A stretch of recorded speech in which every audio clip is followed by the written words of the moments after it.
Good morning. A major international summit has been abruptly upended by a rapidly escalating crisis halfway across the world. President Donald Trump made the stunning decision to depart the G7 summit in the scenic mountain resort of Kananaskis, Canada, a full day ahead of schedule. He left on the evening of Monday, June 16, 2025, after participating in the traditional family photo with other world leaders. The White House has made it clear that this is no mere scheduling change. The president is returning to Washington to deal with a situation of the gravest importance, one that has the potential to reshape the entire Middle East and draw in global powers. The urgency was palpable as the president prepared for his swift return to the capital. The Group of Seven, or G7, is one of the most exclusive clubs in international politics. It brings together the leaders of 7 of the world's most advanced economies: Media Group, flags of Canada, France, Germany, Italy, Japan, UK and USA together. G7 leaders standing side by side at a distribute_equally. Canada, France, Germany, Italy, Japan, the United Kingdom and the United States. These annual summits are where critical global issues are debated, from economic policy and climate change to international security. It is a forum for forging consensus and coordinating action on the world's most pressing challenges. For a US president to leave such a high-profile gathering early is an extraordinary move, signaling that the crisis at hand is of the highest national security priority, demanding his immediate presence in the White House Situation Room. The reason for this dramatic exit is the spiraling conflict between Israel and Iran, which has exploded into direct military confrontation. The White House stated that the president needed to be back in Washington to oversee the US response to the unfolding events. Secretary of State Marco Rubio is also cutting his trip short and returning with the president. This departure effectively shifts the world's focus from the G7's agenda of economic cooperation to the urgent and dangerous calculus of war and peace in the Middle East. The move underscores the gravity of the intelligence being received by the administration, prompting the commander-in-chief to return to his post. This isn't the first time a G7 summit has been marked by drama involving President Trump. In 2018, he also left a summit in Canada early, amidst sharp disagreements over trade tariffs. However, the circumstances today are starkly different. This departure is not driven by economic disputes, but by the outbreak of open hostilities between 2 major regional powers, one of which is a key US ally. The president told reporters, "I have to be back as soon as I can," signaling his intent to take a direct, hands-on role in managing a crisis that has the full attention of the Pentagon and the entire national security apparatus. The crisis that pulled President Trump away from the G7 summit is a conflict that has been simmering for years and has now boiled over into direct, violent confrontation. Tensions escalated dramatically on Friday, June 13th, when Israel launched a series of airstrikes against targets deep inside Iran. The Israeli government cited intelligence indicating that Iran's nuclear program was on the verge of a critical breakthrough, justifying the preemptive military action. This bold move was met with a swift and fierce response from Tehran. Iran retaliated with its own wave of missile and drone strikes, some of which reportedly penetrated Israel's sophisticated air defense systems, causing casualties and widespread alarm. The human cost of this sudden escalation has been severe and is rising daily. According to reports, at least 224 people have been killed in Iran, with some strikes allegedly targeting the inner circle of Supreme Leader Ali Khamenei. In Israel, at least 24 people have been killed by the Iranian counterattacks. The violence has created a state of high alert across the region.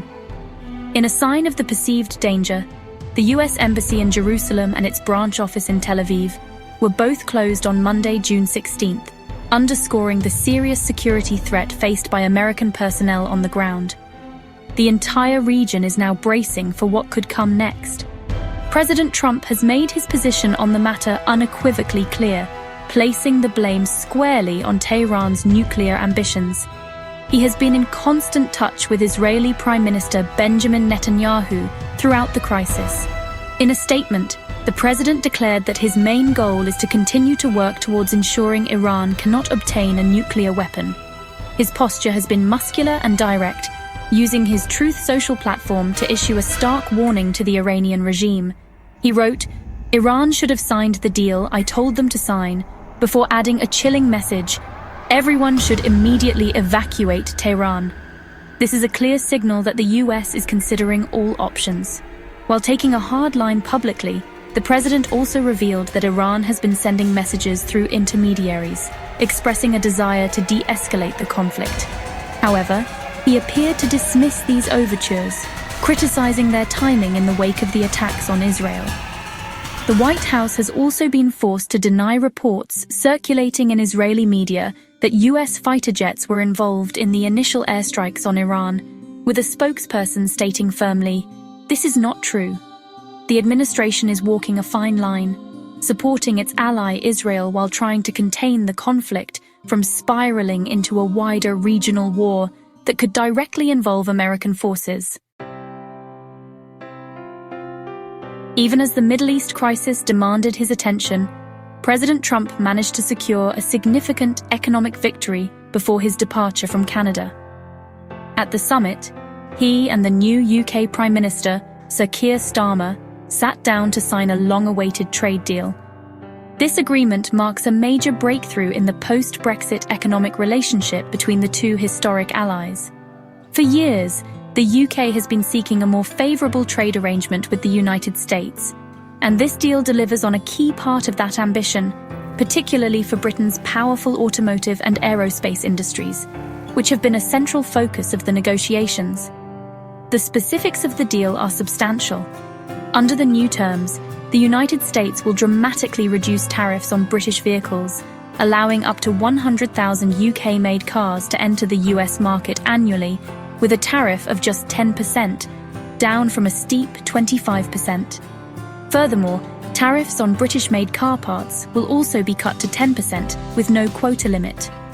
The agreement also completely removes US tariffs on aerospace goods from the UK.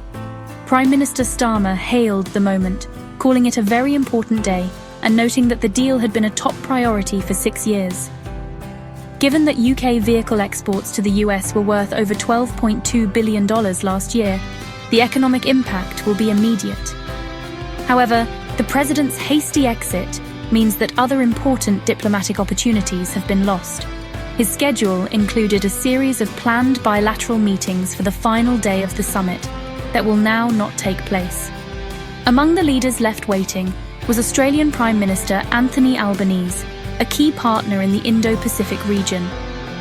He was also scheduled to meet with Ukrainian President Volodymyr Zelensky, a meeting that would have been closely watched given the ongoing war in his country and its reliance on American support.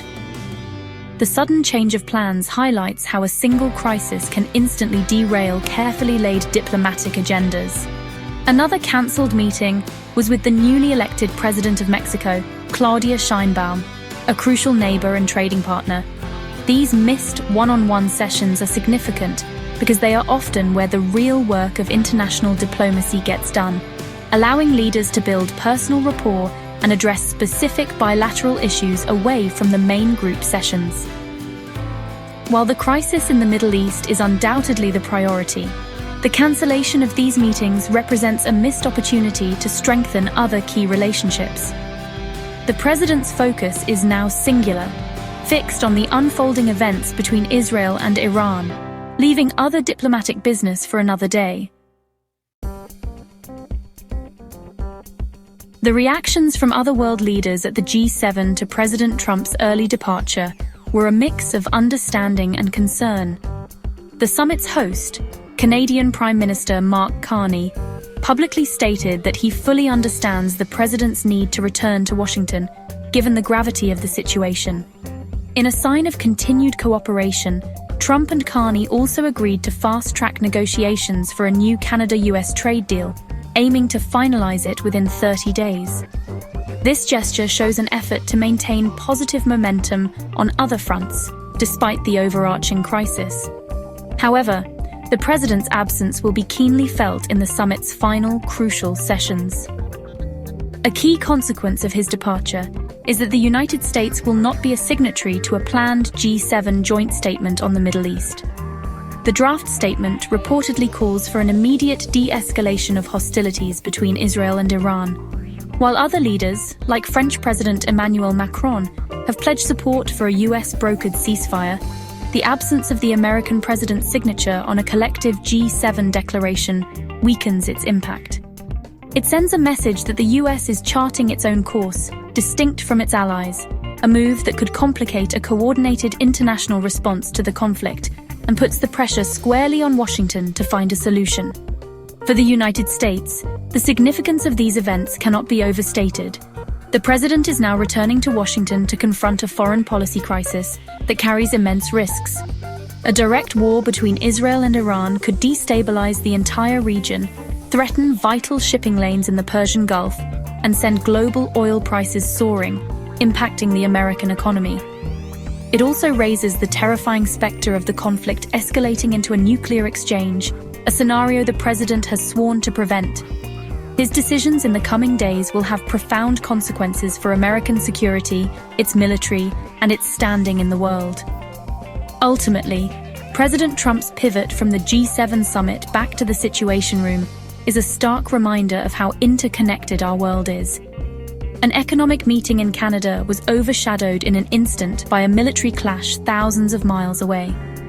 The situation highlights the precarious balance of power in the Middle East and the central role the United States plays, whether by choice or by necessity, in managing its most dangerous conflicts. As the president flies back to Washington, the world watches and waits, holding its breath to see what comes next in this high-stakes confrontation.